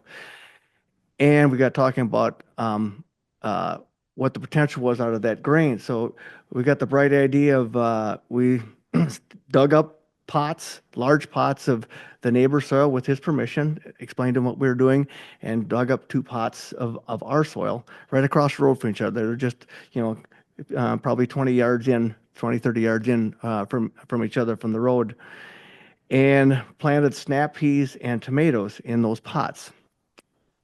And when they got to maturity, she sent them in for for a nutrient test. And when it came back, both the snap peas and tomatoes on our soil was 40% higher in nutrient density than than growing from the neighbor's soil. And we were just stunned. And so we were going to repeat that again this year. But what it says is everything is connected. Everything is connected. Yeah, absolutely. That's So that's incredible. another exciting aspect where our families really jumped in, and our daughters have started doing a lot of research on food, et cetera, particularly one. And so the whole family's really rallied around what we're doing on the farm. They're all excited about it. That's incredible. Yeah. So when you started cover cropping, did you jump all in or did you tiptoe into it? Depends upon your perspective of jumping in or tiptoeing, because but we did kind of tiptoe to some degree. We did jump in full no-till, but what we did is in fall of 2018, we seeded our first rye just in the corn stalks. It wasn't really comfortable because of the tendency to corn to be kind of finicky. So what we did is we no-tilled the soybeans into that in 2019 with the rye, and then the corn we just no-tilled into straight soybean stubble with no rye. The next year we graduated and we seeded rye into 100% of the acres, and then that summer we interseeded, bought an old grain drill, moved the units over, and then used an old grain drill to interseed the corn. And then the next year, because we were using a lot of rye, we said, well, we've got some marginal ground. Let's just try. We had raised winter wheat before, stuff like that, but we decided to raise 40 acres of rye for our own use. And now we've got a local market that's grown, so we've increased our rye acres there as well. And the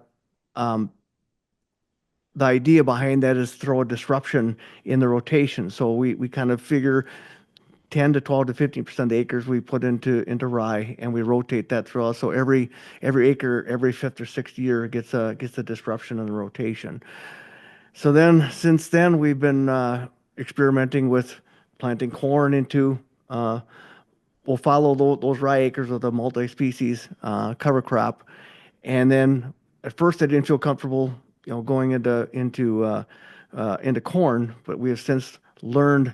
And it was even this year we had what I thought was some pretty big rye, but it turned out very, very, very, very well. And we're now looking at other options we have since now started with 100% conventional corn, and a third of our beans have been planted into a clear hilum food grade bean, which we're receiving significant premiums for. So it's just kind of jumped in, but we've been kind of doing it a piece at a time because we have to make money. We have to be profitable. So we're just trying to go forward as we can afford to risk.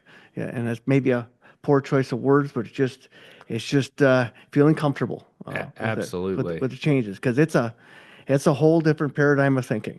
Absolutely. And that's what I mean. Everybody's going to have a different aversion to risk, Yeah. and Yeah. some guys might take a 10 acres Yep. and some guys might do the whole farm, Yep. Yep. and Yep. It all comes down to context. yes, 100%. Yep. So, you've attended a lot of these events, or I shouldn't say maybe a lot, but you've attended several events, whether it's in Minnesota or surrounding states.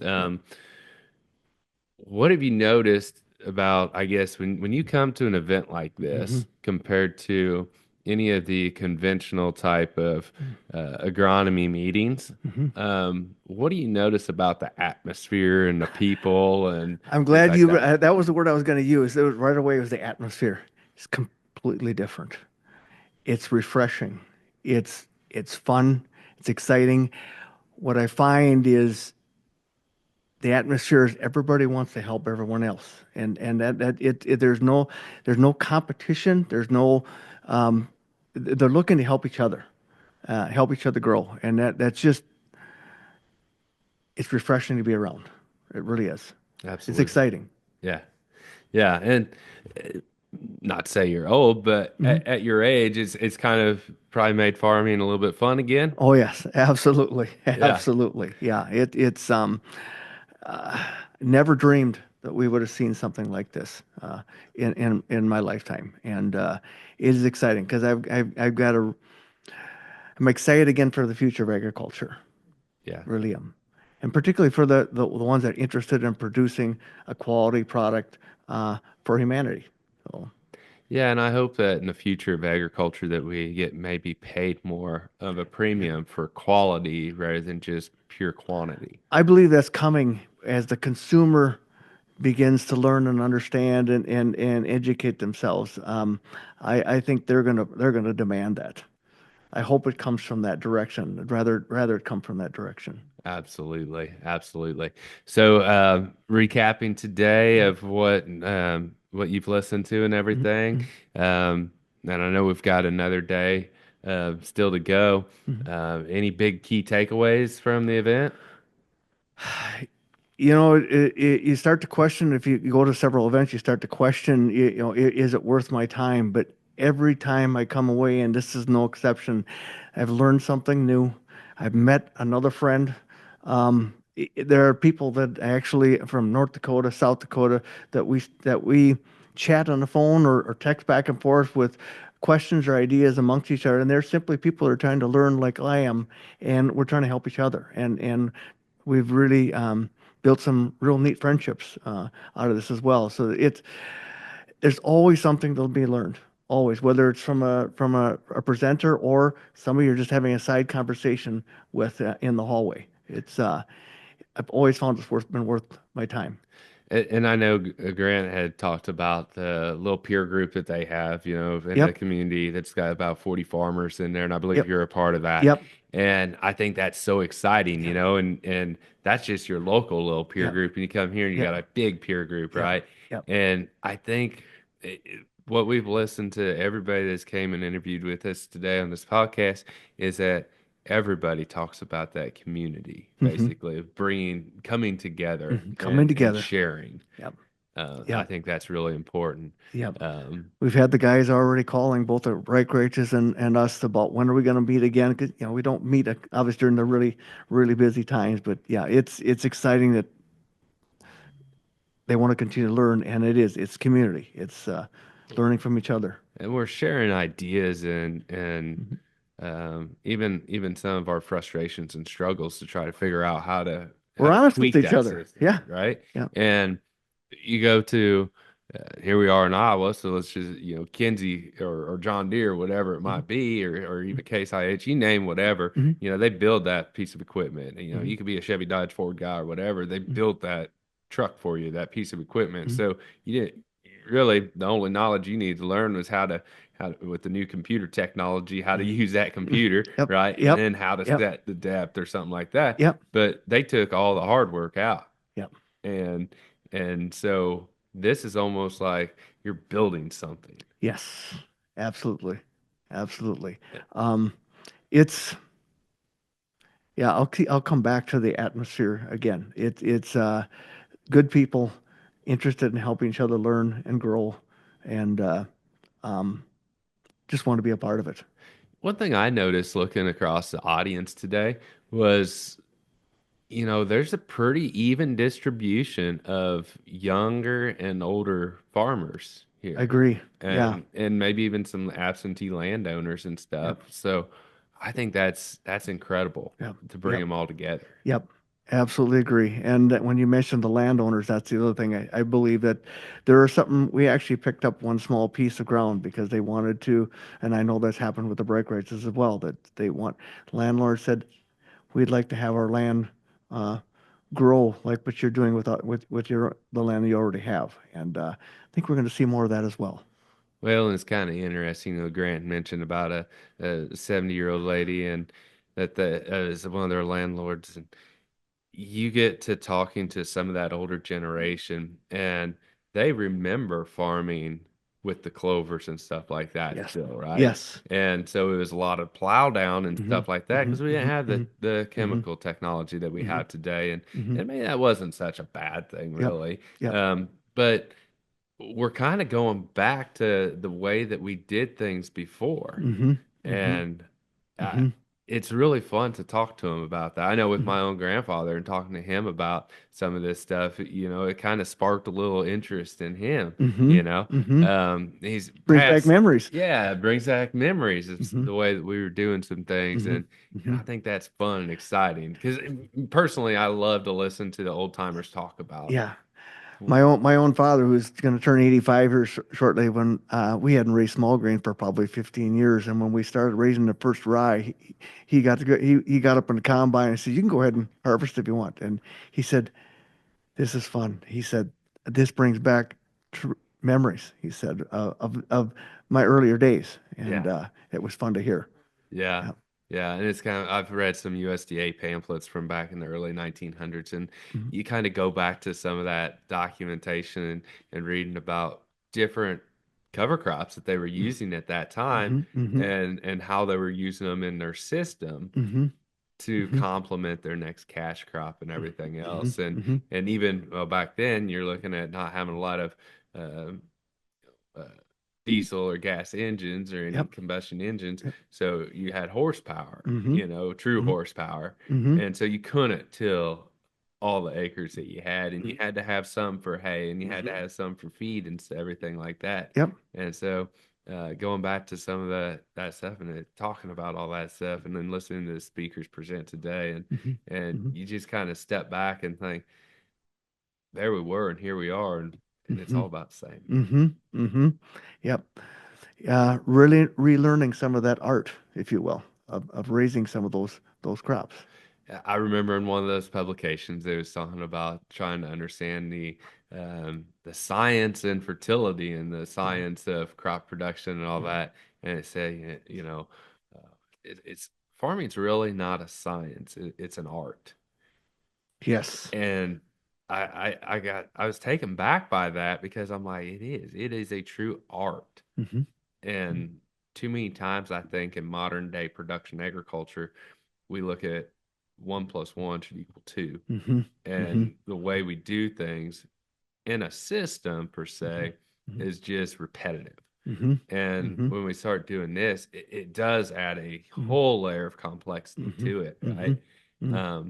But it challenges us, Mm-hmm. makes us Mm-hmm. think, Mm-hmm. build plans, and just, Mm-hmm. I don't know, it is so fun. Agreed. Agreed. Yep. Yeah. Again, just need to change our paradigm of thinking, and uh, it's exciting. It's fun. Yes, sir. Hey, I appreciate it, Phil, You and bet. we'll let you continue with your evening. All right. Thank you, David. Thank you. All right, so we're here the last day of the Big Soil Health event with Adam Chappell. Adam, how's it going? Oh, pretty good. Pretty good. Adam, tell us a little bit about where you're located at and your farm. I'm in Cotton Plant, Arkansas. I'm 7 miles north of Interstate 40, halfway between Memphis and Little Rock. So we grow about 2,500 acres of corn, soybeans, and rice, and occasionally cotton. Nice. So it's a little different atmosphere than it is here in Iowa. Yeah, this wind and cold we don't get very often down south. This would be a wind advisory in Arkansas, what we got going on outside right now, and the cold, the National Guard would be out telling us all to get bread and milk. Absolutely, 100%. So you've been down this whole soil health journey for a little while, I guess. Maybe just talk to us a little bit about what started you into it and what you've learned from it. Well, we started into it trying to figure out how to fight Palmer amaranth. We developed Roundup resistance real early to it, and we're spending just a crazy amount of money on residual herbicides. And we were keeping our fields clean, but we were spending way more than we could ever make back. So we were just digging a hole, and we started looking for other ways to control it. And we knew every time we tilled, so, back in the day, they used to plow cotton and beans and everything in our part of the world. But every time we did that and we get a rain or we'd irrigate, we'd just get another carpet of pigweeds flushing up. So we knew tillage was not an answer. We were kind of minimum till, so that was helping. But more chemicals was just costing us more money. And so I started looking at organic growers, see how they controlled weeds. I mean, 99% of them were tillage though. And then I found this one guy on the internet out of Pennsylvania. He was growing pumpkins, no-till organic, so no chemicals. He had a big old grass called cereal rye, and he was crimping that down in June and then planting pumpkins into it. And he had clean pumpkins, and I'd never seen anything like that. I mean, we'd no-tilled into rice straw and, wheat straw, double cropping beans, but I'd never seen any green stuff that was 6 feet tall get rolled down and planted into. And I noticed that it was June, and the only thing he had out there was cereal rye. And if he was organic, I knew he hadn't been spraying. So that was pretty powerful visual for me. So that's what we tried to start out with, was cereal rye. Absolutely. It's kind of the gateway drug for a lot of people. It is, yeah. Still use a lot of it. Yep. So we were chatting here a little bit about some of the transitions that have happened on your farm and earlier. And when you look at agriculture as a whole, and I guess this has been since Earl Butt said, get big or get out, it's been get big and continue growing. But you've had a little paradigm shift. Yeah. So we followed that model, the get big model. And when we started, my papa was still alive, and he said, it's real easy to get big. It's hard to get small. And that didn't make much sense to me at the time, but now I know exactly what he was talking about. But when me and my brother started farming with our dad, we farmed about 2,900 acres total. And then it was a rough time in farming then. It was mid-2000s. It was a lot of people going out. And as people went out, we were absorbing the farms just as fast as we could. We were on that get big model. We thought that was the way to make money because, margins are super tight. And even if you got a tight margin, if you got a longer line of that tight margin, maybe you'll have something, Yeah. So that's what we did. And at our peak, we got up to about almost 12,000 acres. It was like 11,700 and something. And, man, you talk about a nightmare. It was changed our lives. It made us go from having fun farming to just dreading doing it every day. And, and I'm not bashing on the Midwest. I got a lot of buddies up here that farm 10, 15,000 acres, but they don't have to irrigate it. They don't, it's a little more management intensive down south. When you're that big, it takes a lot more people, a lot more equipment, and it's a lot more cost. And I can imagine the stress level's pretty high. It was terrible. Yeah, it was awful. And anyway, we got to the peak of that, and we decided we needed to go the other way. So we started trying to go the other way. And that's when I figured out what my papa was talking about, how hard it is to get small. I mean, when you've got, notes that are supporting that much infrastructure and that much crop production, it's hard to, whittle back. And we did claw back to about 8,000 acres, just under about 7,800. This time last year, if we'd have had this podcast last year, I would have told you I farmed about 7,800 acres of, corn, beans, and rice and cotton. But this past year, we had a tough year, just like a lot of people in our area. I don't know how it was up here, but down in the Mid-South, it was rough. We had some weather that really hurt our rice milling yields and stuff, and corn was light test weight because of mid-season heat. I mean, we didn't hit our normal yields, and we were figuring up our stuff for the next year. And my brother's like, "Look, man, I love you, but I've had enough of this." He said, he's got a about to be 3-year-old son and a wife at home, and I'd already lost my wife to farming. So he just said, I can't do this anymore. And I don't blame him a bit. I don't, it didn't even register to me as a bad thing that he was getting out. It was just, to me, it was a smart decision. But then I had a choice to make. I had to figure, am I going to get out too, or am I going to try to keep going? And I don't know. I'm not good at much else. I've got some degrees. I could probably go sit in the office, but it was either keep farming, be a bartender, or a park ranger. So I just figured I'd keep farming for a little while. So I went through all my equipment, figured out what I was going to have to do to pay Seth's side off, to get all that square, and did it. Yeah. So change the stress level and enjoyability of farming.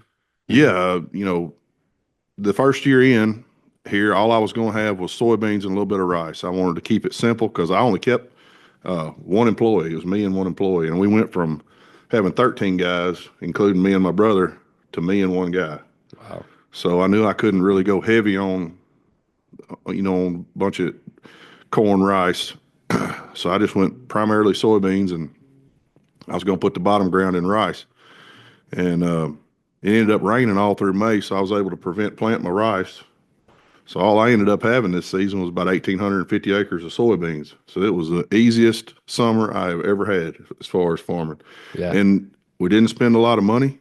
So we actually we were in the black at the end of this year. And the more of these conferences I go to, that I'm hearing that's not the case for a lot of folks. So I feel real fortunate. Yeah, I mean, the excitement in farming right now, when you start thinking about why you farm, well, we all love to raise something. We all love to watch something grow, whether that's a livestock or our crop or a cover crop or whatever. We love to grow things. But there's a little change in the atmosphere about excitement, I feel like. And let's call out the big old elephant in this room, whether it's a white elephant, pink elephant, purple elephant. The elephant is the financials are terrible. Yeah. And there's not a lot of money to be made, and it's hard to find where to cut and what's the next thing to cut. Yeah. And the sad part about it is it always falls on the farmer to make a cut.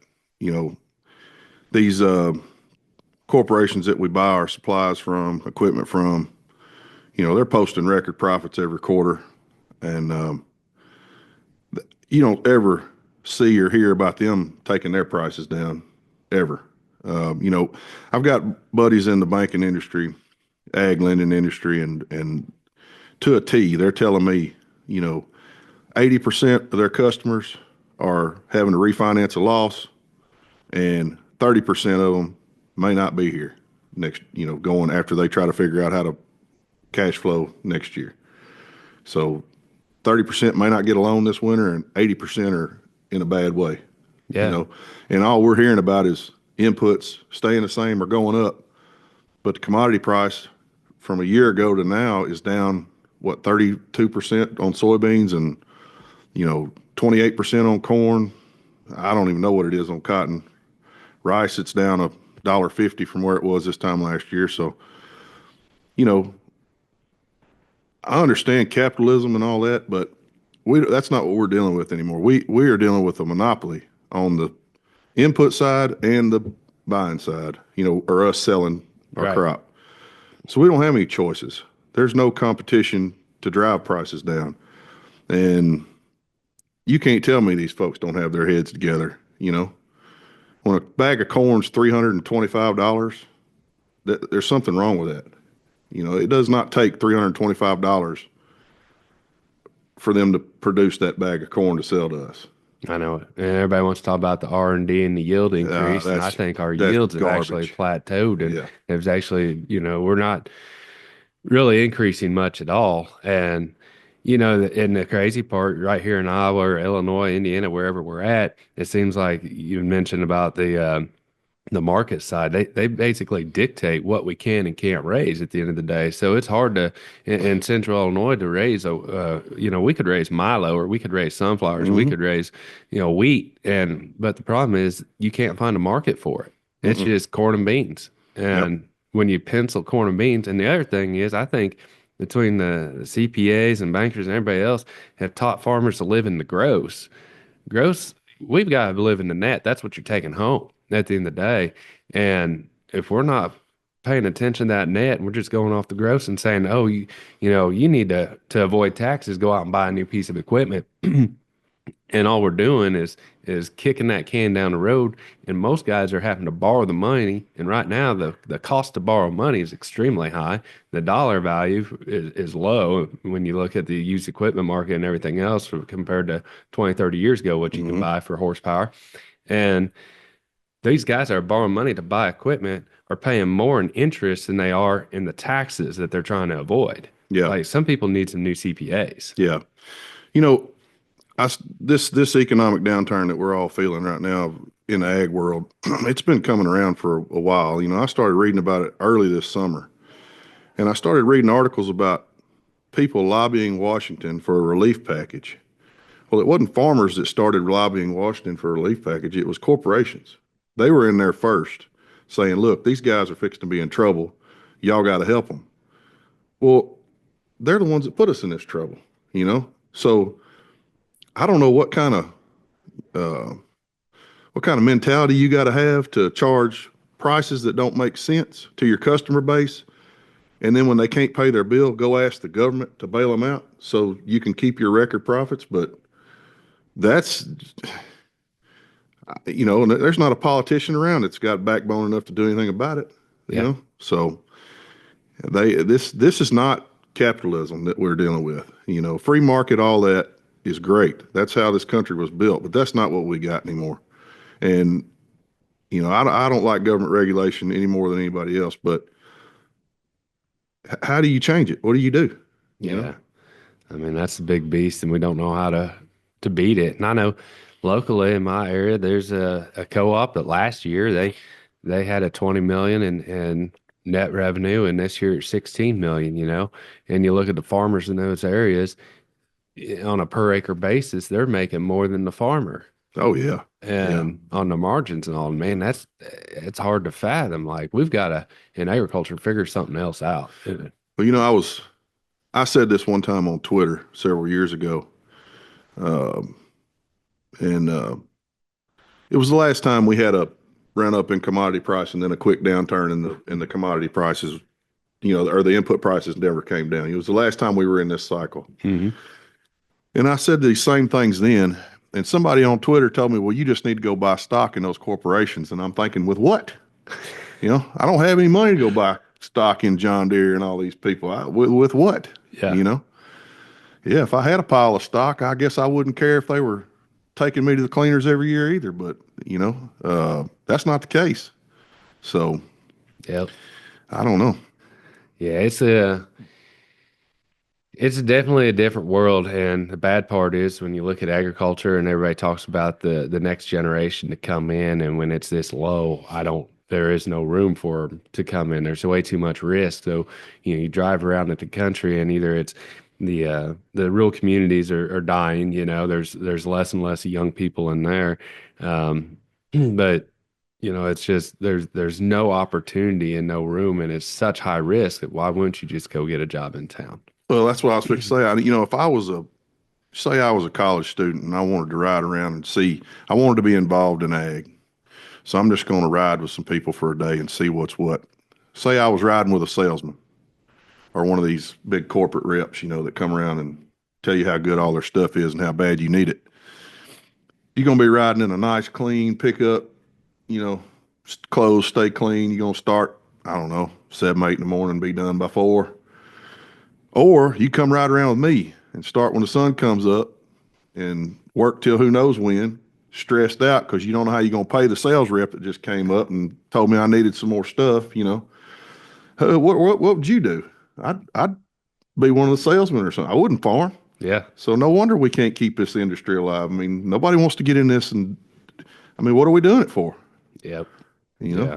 So I don't know. I hate to be a squeaky wheel like that and be a complainer, but man, it's hard not to. You know, there's not a lot of farming fun left to be had. You know, other than watching the plants grow all summer and keeping them, you know, trying to make them healthier and do that. That's really the only joy that's left in this, because there is no financial joy. You can scrape a living out if you're super conservative and, you know, but dang, I look at all these guys pulling up in these nice pickups and their clean clothes. I wonder why I don't just go get a salesman job. I couldn't live with myself, but, you know, knowing this side of the fence, how bad things are, and, you know, look somebody in the face and tell them you need to buy something, I don't think I could do it, but. Yeah. It's a world I left, and nothing that I'm looking to get into. I'll go work at Rural King or someplace before I do that again. But, you know, not to end this on a low note, let's talk about something good. You just come out of listening to Russell Hedrick there and some other guys here the last 2 days. Any good takeaways? Well, there's lots of good takeaways. So, and every time I've been coming to these things, you know, since I started cover cropping a long time ago. I initially started coming for information, then I came to share stories, and now I come to see all my friends, you know. So, but I always leave here feeling better because, you know, I know we're over applying stuff. So I know that I can save some money here and there, and I can scrape by for another year, you know, and I always get good ideas to go try something exciting out of the box that really, you know, makes it worth doing. You know, we're going to try some chicken tractors this year. I've been wanting to do that for a while. I'm finally going to do it, you know, things like that. And some of these different little tricks and techniques that all the guys were talking about, I always want to go try something new that I heard, you know. So, but again, that's the part that's fun, you know. That's the part they can't take away from you, I guess. Right. But yeah, I always leave here feeling better, and I like seeing all the friends I've made over the years. So yeah, that, you know, but there is some optimism left, you know. So hopefully we can just keep figuring things out, how we don't need more stuff. Absolutely. And I think that's been the common theme of everybody that we've had come in here to do the podcast with us, is the friendships that we've all made throughout this journey kind of thing. And you might meet somebody from New York and California at the same conference, or Alaska, who knows where, through the country, through the world. And the maintaining those friendships, you might only see them once or twice a year, but you got their number and you might text them several times. And you know, it's all about checking up on your buddy, but also, you know, learning from them and seeing what they're doing in their area that's a little different. You might be able to adapt from. And man, it's fun to see everybody. Yeah. Yeah. Like I said, it's always good to, when you leave here, to have a whole bunch of ideas of stuff you want to try. It does take your mind off the harsh realities of the ag economy right now. So, you know, that's worth going to one of these events just for that. Absolutely. Yeah. Absolutely. Because most of the time you go to a co-op meeting, dinner or something like that, steak feed, and it's all about, you need to use these fungicides and these fungicides and you need this, but nobody's really giving you any out of the box thinking. Yeah, that's the best thing about these, is these guys are talking about how to not use stuff, you know, that's the best information you can get, in my opinion. And like Russell's talk is, hey, we're going to maybe spend a little bit on fertilizer, but we're going to reallocate those dollars. Instead of everything up front, we're going to spread it out throughout that year to feed it when it needs it. And hey, if it stops raining and there's no good rain in the forecast, we're going to stop feeding it. Yeah, just quit spending money. Yeah, instead of just throwing it all up front. So no, I appreciate it, Adam, and I'll let you get heading south. Yep, we're going that way. Thank you. Right. Wow. I sure hope you were encouraged as you listened to these stories, and how folks just like you are changing their paradigm, rethinking the way they are running and managing their operations. So if you'd like to learn more about what we're doing to help growers make powerful changes to their practices, check out our website at asn.farm. And there you can click on links to follow us on Facebook, Twitter, Instagram, LinkedIn, and YouTube. There's a lot of great things happening and always something to learn. Thanks for listening.